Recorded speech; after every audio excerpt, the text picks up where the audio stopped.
Breaking చూస్తున్నారు. విశాఖ స్వతంత్ర నగర్ లో విషాదం చోటు చేసుకుంది. పొరపాటున స్పిరిట్ తాగి నలుగురు మృతి చెందారు. మృతులు అప్పాయమ్మ, అంకమ్మ, అవసరాల కొండేడు, రంగయ్యగా గుర్తిస్తున్నారు. మరో 7గురి పరిస్థితి విషమంగా ఉంది. వారందరినీ కూడా హాస్పిటల్ కి తరలించారు. వీరందరూ డంపింగ్ యార్డ్ లో చెత్త ఏరుకునేవారుగా చెప్తూ ఉన్నారు. పెద్దగంట్యాడలో ఈ ఘటన చోటు చేసుకుంది. మృతులు అప్పాయమ్మ, అంకమ్మ, కొండవీడు, రమణమ్మగా చెప్తూ ఉన్నారు. మరో 7గురి పరిస్థితి సీరియస్ గా ఉంది. పొరపాటున స్పిరిట్ తాగడం మూలంగా వీళ్ళందరూ కూడా మృత్యువాత పడ్డారు. మరో 7గురు పరిస్థితి విషమంగా ఉంది. వారందరినీ కూడా దగ్గరలోని హాస్పిటల్ కి తరలించి చికిత్స అందిస్తూ ఉన్నారు.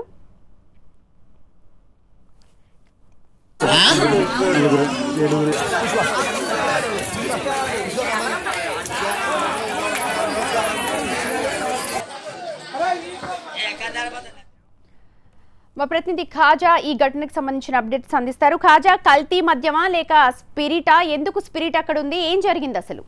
ప్రస్తుతానికి అది కల్తీ మద్యమా లేక స్పిరిటా అన్న కోణంలో పోలీసులు దర్యాప్తు సాగిస్తున్నారు. ఏదైతే ఆ లిక్విడ్ ఏదైతే వీరంతా తాగి నలుగురు మృత్యువాత పడ్డారో, మరో 7గురు పరిస్థితి విషమంగా అయిందో, దానికి సంబంధించిన డబ్బా ఏదైతే ఉందో దాన్ని పోలీసులు స్వాధీనం చేసుకున్నారు. అంటే వీరంతా కూడా అక్కడ స్వతంత్ర నగర్ లో ఒక డంపింగ్ యార్డ్ ఉంది. అక్కడ వీరంతా చెత్త ఏరుకుంటూ అక్కడ వచ్చిన వాటిని అమ్ముకుంటూ జీవనం సాగిస్తున్న పేదలందరూ వీళ్ళంతా కూడా.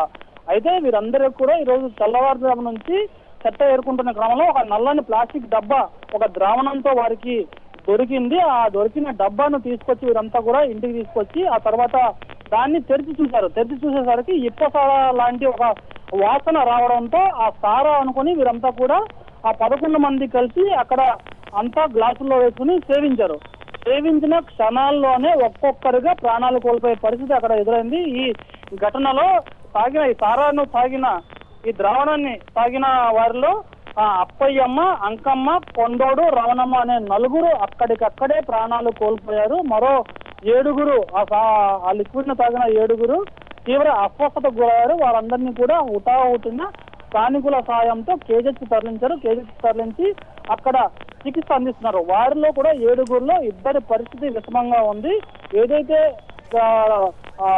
ద్రావణాన్ని సేవించారో ఆ డబ్బాను పోలీసులు స్వాధీనం చేస్తున్నారో ఒకవైపు కేసు నమోదు చేశారు. మరోవైపు ఇది కల్తీ మద్యమా లేక ఇంకేదైనా ద్రావణమా అన్న కోణంలో ఎక్సైజ్ అధికారులు కూడా రంగంలోకి దిగారు. ఆ కోణంలో కూడా దర్యాప్తు చేస్తున్నారు. అయితే ఆ డబ్బా ఆ డంపింగ్ యార్డ్ వరకు ఎలా చేరుకుందో ఆ డబ్బాలో ఉన్నది ఏంటి అన్న దాని కోణంలోనే పోలీసులు ప్రస్తుతానికి దృష్టి సారించారు. డాక్టర్లతో కూడా సంప్రదిస్తున్నారు. మరోవైపు ఎవరైతే ఈ ద్రావణాన్ని సేవించి తీవ్ర అస్వస్థతకు గురై ఆసుపత్రికి చేరారో వారిలో మాట్లాడుతున్న కొంత కాన్షియస్ స్టేజ్ లో ఉన్న వారితో కూడా డాక్టర్లు సంప్రదింపులు జరుగుతున్నారు. వారికి టెస్టులు చేస్తున్నారు. అయితే ప్రాథమికంగా ఆ తాగింది ఏంటి అన్న కోణంలోనే ప్రస్తుతానికి దర్యాప్తు కొనసాగుతుంది. పోలీసులు మాత్రం ప్రాథమికంగా ఇది స్పిరిట్ అయి ఉంటుందని భావిస్తూ ఉన్నారు.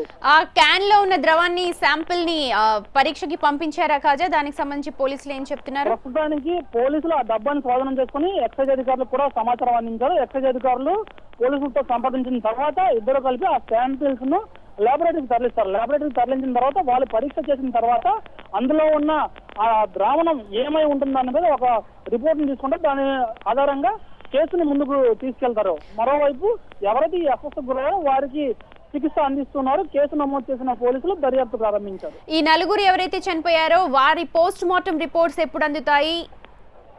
అంటే ప్రస్తుతానికి ఆ నలుగురు మృతదేహాలు కేజెస్ పోస్ట్ మార్టం కు తరలించారు. మాతృకి తరలించారు. ఇక్కడ పోస్ట్ మార్టం ప్రక్రియ అంటే ఈ రోజు సండే కూడా కావడంతో ఈ రోజు పోస్ట్ మార్టం జరిగే పరిస్థితి లేదు. ఇక్కడ రేపు తెల్లవారి ఈ నలుగురికి పోస్ట్ మార్టం చేసే అవకాశం ఉంది. ఆ తర్వాత ఆ ప్రిలిమినరీ పోస్ట్ మార్టం రిపోర్ట్ ఏదైతే ఉంటుందో అది వస్తుంది. అది పోలీసులు అంతది. ఆ తర్వాత పూర్తి స్థాయి రిపోర్ట్ ఒక 15 రోజుల తర్వాత వచ్చే అవకాశం. రైట్ ఖాజా, మద్యం అనుకొని పొరపాటున స్పిరిట్ తాగి నలుగురు మృత్యువాత పడ్డారు విశాఖలో. అయితే అసలు ఏంటి ఆ ద్రవం అన్న దాని మీద పోలీసులు విచారణ చేపడుతూ ఉన్నారు. పోస్ట్ మార్టం నివేదిక వస్తే కానీ అదేంటి అన్నది తేట తెల్లమవుతుంది.